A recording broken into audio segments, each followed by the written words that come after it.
La guerra invisible, acción psicológica y revolución cultural. Lucas J. Carena y Pablo J. Davoli. La manipulación consciente e inteligente de las costumbres organizadas y de las masas es un elemento importante de la sociedad democrática. Quienes manipulan ese mecanismo invisible de la sociedad constituyen un gobierno invisible que es el verdadero poder de este país, nos gobiernan, moldean nuestra manera de pensar, forman nuestros gustos, sugieren las ideas, fundamentalmente, hombres que no conocemos de nada. Nuestros gobernantes invisibles ignoran, en muchos casos, la identidad de los demás miembros que componen ese gabinete íntimo, sea cual sea la actitud que escojamos adoptar a este respecto. Sigue siendo un hecho que en casi todo lo que hacemos en la vida cotidiana, ya sea en la esfera política o del trabajo, nuestra conducta social o nuestro pensamiento ético, estamos dominados por un número de personas relativamente pequeño, que entienden los procesos mentales y las pautas sociales de las masas. Son ellos quienes manejan los hilos que controlan la manera de pensar del público y quienes aprovechan las antiguas fuerzas sociales e inventan formas nuevas de controlar y dirigir al mundo. Edward L. Bernays, Propaganda 1928. Prólogo. Con gran entusiasmo acepté la invitación y el desafío de bosquejar un prólogo para la magnífica obra que el lector tiene en sus manos. Difícilmente pueda enfatizarse suficientemente la enorme importancia que esta temática tiene para todo ciudadano en cualquier parte del mundo y desde luego en nuestra Argentina, que desee comprender qué es lo que realmente está ocurriendo en el alocado mundo en el que vivimos. Mucho más importante, qué es lo que cada persona necesita saber para no extraviarse entre las violentas olas de cambios, el vertiginoso impacto de ideas, propuestas, informaciones y datos contrapuestos y contradictorios. Hoy la información que impacta sobre nosotros tiene una serie de características absolutamente novedosas en la historia del hombre. Jamás hemos tenido tanto acceso a tanta información y datos de creciente complejidad y velocidad que nos llegan, sin embargo, sin el debido procesamiento, sino en forma caótica o, lo que es peor, armada de una manera arbitraria que atenta contra el bienestar del ciudadano individual y del bien común de la comunidad en su totalidad. Hoy, cualquier habitante del planeta recibe en un mes una cantidad de información mucho mayor de la que recibían nuestros antepasados de hace pocas generaciones en una vida entera. Nuestros cerebros físicos y nuestras mentes han debido adecuarse rápidamente a esta nueva realidad. Sus dramáticos efectos y consecuencias, tanto positivas como negativas, las comprobamos hoy por doquier. Pues si la información en sí puede ser muy positiva y constructiva, la manipulación oculta de esa información, tanto en su cantidad, velocidad, características, temáticas y veracidad, si cae en las manos equivocadas puede conformar un arma potentísima utilizable en contra de las poblaciones en todos los países. En pocas palabras, quienes controlen los flujos, calidad e interpretación de estos gigantescos y crecientes volúmenes de información, aunado a las poderosísimas tecnologías comunicacionales e informáticas, disponen de un nuevo tipo de arma que nuestros antepasados jamás hubieran imaginado, un arma potencialmente devastadora que sirve para librar una nueva clase de guerra a la que se le ha dado en llamar guerra psicológica. En el mundo anglosajón suele utilizarse el acrónimo PSY WAR, Psychological Warfare, cuya inusitada potencia radica en su invisibilidad, precisamente en que una de sus características centrales es que para los ciudadanos no alertados, la guerra psicológica tiene el efecto de ser una auténtica guerra invisible, como bien observan los dos jóvenes y lúcidos autores de la presente obra que lleva, precisamente, este acertado título. Una de las premisas clave de todo ejercicio o sistema de guerra psicológica requiere que las poblaciones a las que atacan no tomen cabal conciencia de que se está librando una guerra en su contra. De manera tal que acepten mansamente y como veraces las sugerencias, los datos tendenciosos, la información parcial o total falsa, y el reformateo o desconstrucción cultural, intelectual y anímica a las que se somete a las masas poblacionales. Sun Tzu, estratega militar y sabio chino que vivió hace 2500 años. Decía en su manual El arte de la guerra que una de las mayores proezas que un buen jefe militar puede lograr es convencer a su enemigo que no existe guerra alguna, pues quien no crea estar en guerra no se defiende, lo que entonces permite al potencial y sutil agresor cobrar su victoria sin prácticamente disparar un solo tiro. En este orden de cosas, si tuviéramos que describir cuál es la característica principal de la Gran Guerra Mundial en la que desde hace más de 100 años está sumida toda la humanidad, diríamos que por más que la guerra se suele asociar con lo militar y bélico, la Primera y Segunda Guerras Mundiales, Por ejemplo, la realidad nos indica sin embargo que existen formas de guerra más sutiles y permanentes como son, por ejemplo, la guerra económica, financiera, mediática y cultural. Pero la más sutil de todas esas características es, precisamente, la guerra psicológica, pues al ser invisible jamás termina. No exige rendiciones formales ni tratados de paz. Es más, aun cuando algún país sufre una circunstancial derrota militar y se ve obligado por las circunstancias coyunturales a firmar un tratado de paz o rendición como los de Versalles, St. y Sevres impuestos a las potencias centrales por los aliados victoriosos tras la Primera Guerra Mundial, la guerra psicológica no solo jamás concluye ni termina, sino que es en tiempos de paz, precisamente, cuando más se intensifica. Este es un factor clave a tener en cuenta, pues la metodología de la guerra psicológica se ha ido perfeccionando a pasos agigantados en el último siglo, gracias a los adelantos tecnológicos aplicados a las comunicaciones masivas. En nuestras vidas hemos podido observar el salto cualitativo enorme desde aquellas infantiles películas patrioteras hollywoodescas de los años 30, 40 y 50 del siglo pasado que preparaban psicológicamente a los pueblos a odiar al circunstancial enemigo alemán, japonés o, luego, soviético, y las técnicas a menudo sutilísimas de guerra psicológica en la que hoy todos vivimos inmersos. Esta nueva guerra utiliza una amplísima gama de instrumentos públicos y privados, con lo que no queda circunscripta a algún ministerio o repartición pública de propaganda o esclarecimiento como en los más burdos tiempos del comunismo soviético, con sus altos parlantes callejeros y gulags para reformatear los cerebros de los más tosudos disidentes. En rigor de verdad, la guerra psicológica de la que habla esta obra se libra mayormente desde ámbitos privados. Son sus instrumentos los grandes medios de prensa, radio y televisión, la industria del entretenimiento, las agencias de publicidad y marketing, las encuestadoras, las grandes universidades privadas y públicas, las casas editoriales, los centros de planeamiento geopolítico, los think tanks, lobbies, los PAC, Political Action Committees de los Estados Unidos de América, los propios partidos políticos y, desde luego, las grandes usinas de financiamiento de toda esta infernal maquinaria como son los máximos círculos dorados de las finanzas globales y supranacionales.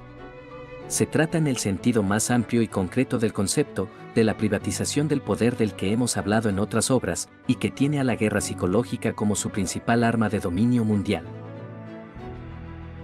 Mirándolo bien, los gobiernos, aun entre las naciones más poderosas del mundo, apenas si pueden hacer algo para controlar estas usinas de guerra psicológica, fuera de convertirse ellos mismos en sumisos peones e instrumentos ejecutores obedientes y prudentes de las decisiones tomadas en el ámbito privado que hoy controla este sistema de guerra psicológica planetaria.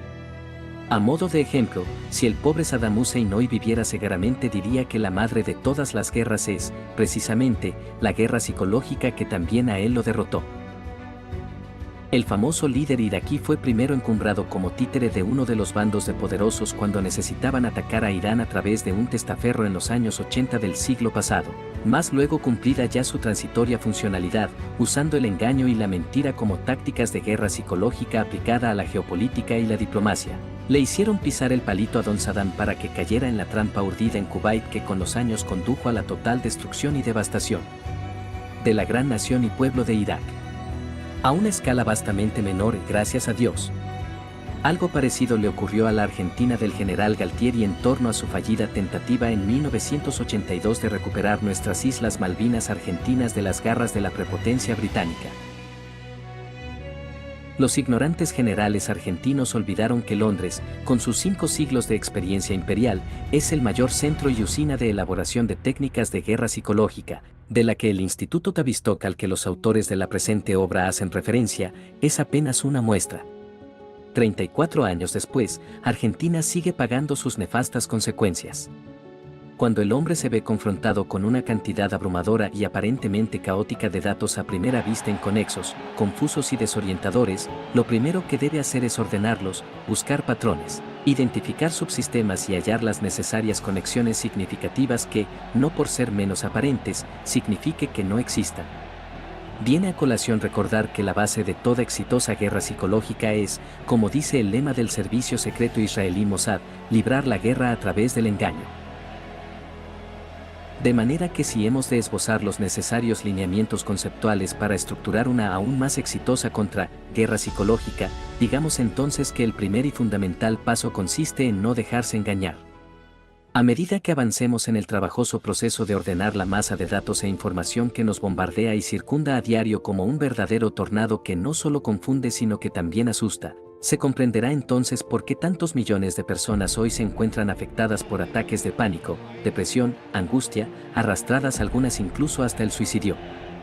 Digamos que son víctimas que no han tomado aún clara conciencia de que están en guerra, con lo que sienten en carne propia, y muy dolorosamente por cierto, que algo anda muy mal en sus vidas, sus entornos y sus países, mas no aciertan en absoluto a entender de qué se trata ni mucho menos cuáles son las raíces de sus males, y cuáles las potenciales curas y soluciones. Como clamó el pueblo de la patria en las históricas jornadas de mayo de 1810, la primera exigencia de un pueblo lúcido y libre es exigir saber de qué se trata. Simétricamente, la primera obligación de todo buen gobernante es explicárselo. Si no, esos circunstanciales gobernantes no sirven, traicionan y dañan a sus pueblos a pesar de ellos mismos, pues la ignorancia e inoperancia jamás son buena excusa para conducir a los pueblos al fracaso.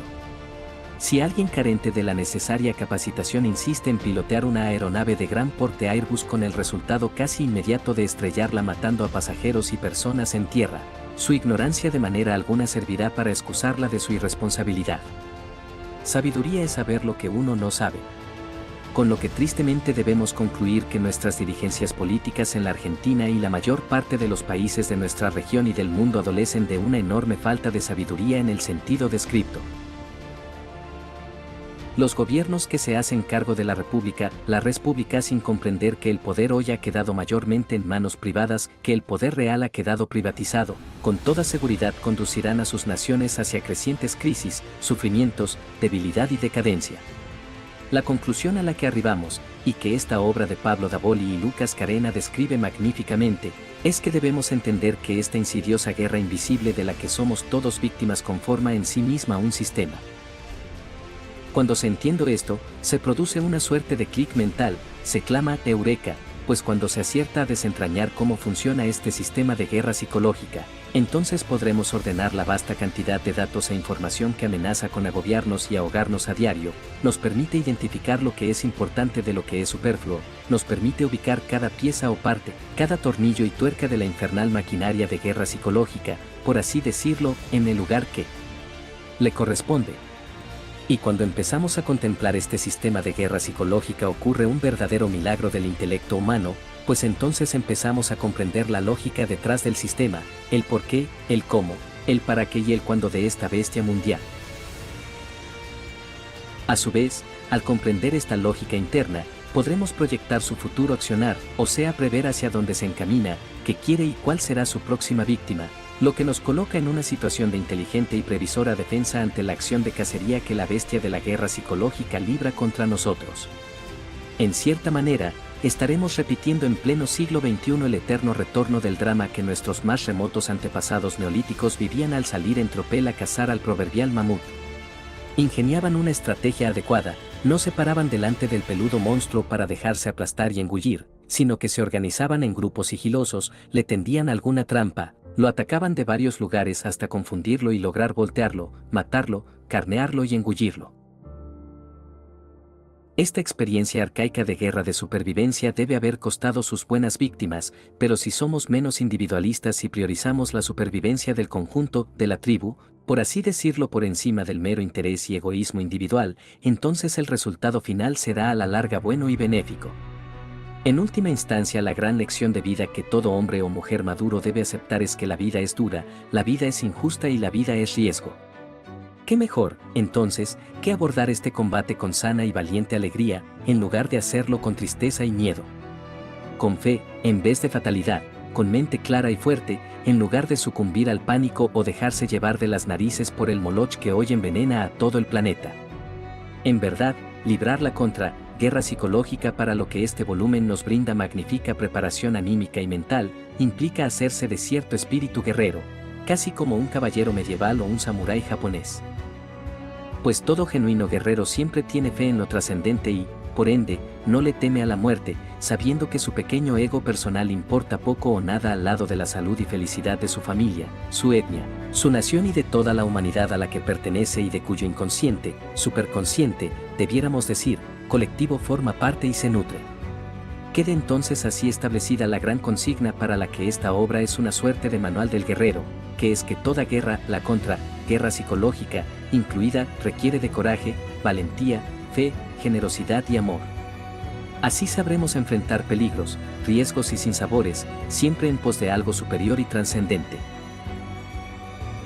El lúcido economista británico John Maynard Keynes alguna vez se impacientó con un colega que le retrucaba sus teorías insistiendo repetidamente que con las mismas a la larga pasaría esto o aquello otro, con lo que Keynes le cerró la boca recordándole que con esa actitud los hombres jamás haríamos nada pues, a la larga, estamos todos muertos. Por lo que más vale que luchemos mientras estamos vivos. Esa es la manera digna y recta de vivir para todo hombre hecho y derecho. Como dice el espléndido personaje de Maximus en la película Gladiador, ineludiblemente en algún momento la muerte nos sonreirá a todos y, cuando lo haga, lo único que podemos y debemos hacer es sonreírle de vuelta. Buenos Aires, abril de 2016. Adrián Salvucci. Fundador. Proyecto Segunda República, PSR.